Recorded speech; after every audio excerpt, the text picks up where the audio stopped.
This book, some of the best fighters in mixed martial arts history show you their approach to the ground game.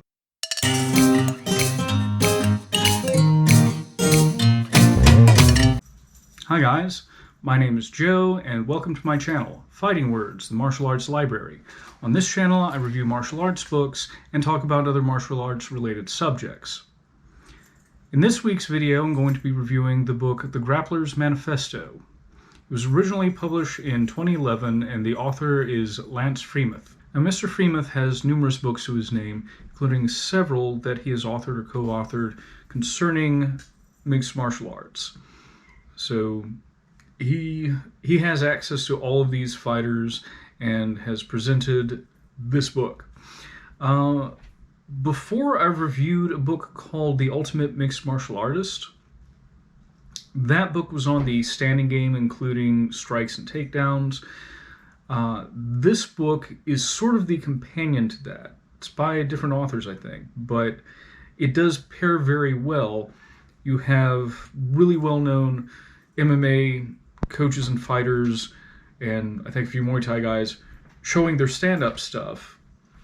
And this has the same sort of format, but again, the approach is more on the ground game. Now, among the fighters and coaches for this, we have guys like Randy Couture, we have Caro Parisian,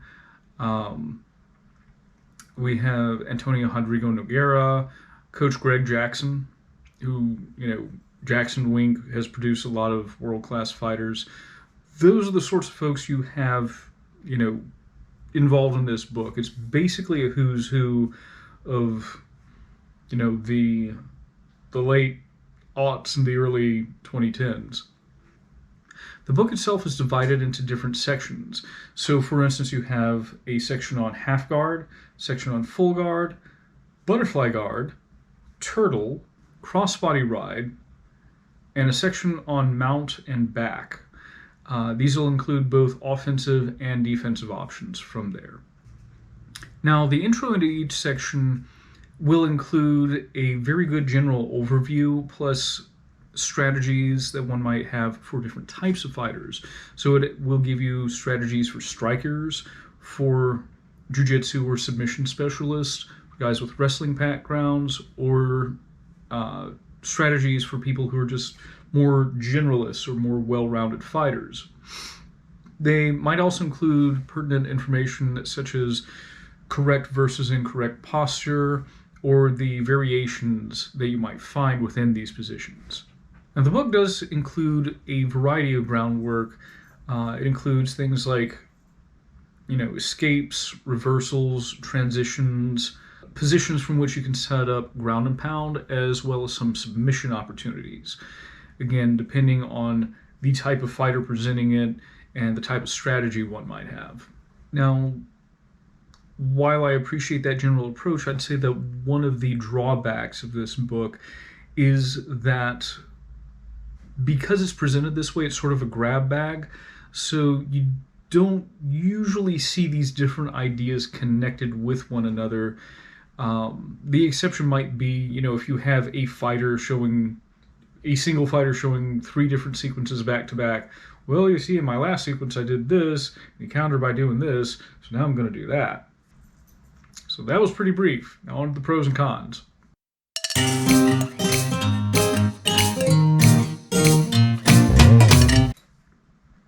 Now, as far as the pros go, one of the most obvious ones is the amount of talent that was brought in here.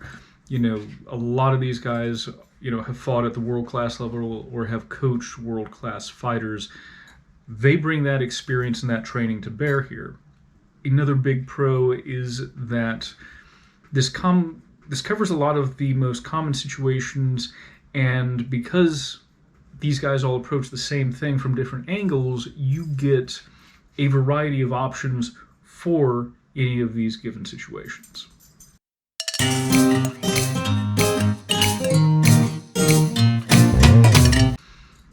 As far as the cons go, as I mentioned before, there's really no through line connecting the different sequences or techniques.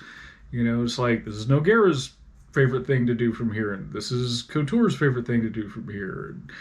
I think that is a bit of a drawback.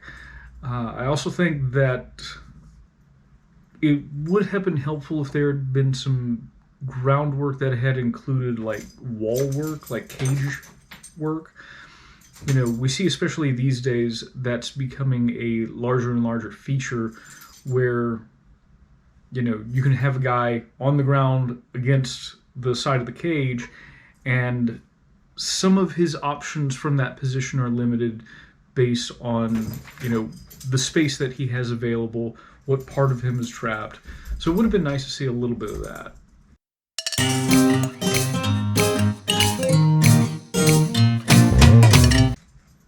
As far as recommendations go, first of all, unfortunately, Victory Belt doesn't publish this book anymore, I don't think. It's a very well-made book. One thing I didn't mention in the prose section, bad Joe, was that we get color photos, often from multiple angles, and that, like many other books by Victory Belt, the sections are color-coded. So if you look at the little corner of the page, it's going to have a different color based on whether we're doing mount stuff, whether we're doing guard stuff. So that makes it really easy for navigation. If you can find this, I think for some people it might be nice to have a sort of a novelty and, maybe try to get people involved to sign their different sections. I think if you are interested in mixed martial arts, particularly the ground side of things, this is really good as far as like the variety of stuff it shows and the details per technique. As I mentioned, there's a downside where there's sort of a lack of connection between these things, but everything you're getting is good in that regard. If you are newish to mixed martial arts, I think this would be a good thing to get. If you are interested in self-defense, there's a lot of escapes that are shown here that you could use to augment, like, what do I do if I'm trapped and the guy wants to punch me in the head? This has some options for that. So yeah, those are my recommendations, and thank you for sticking with me. If you hear any noise, my cat is in the background going crazy. So anyway, thanks for watching, and I'll see you guys next week. Thank you.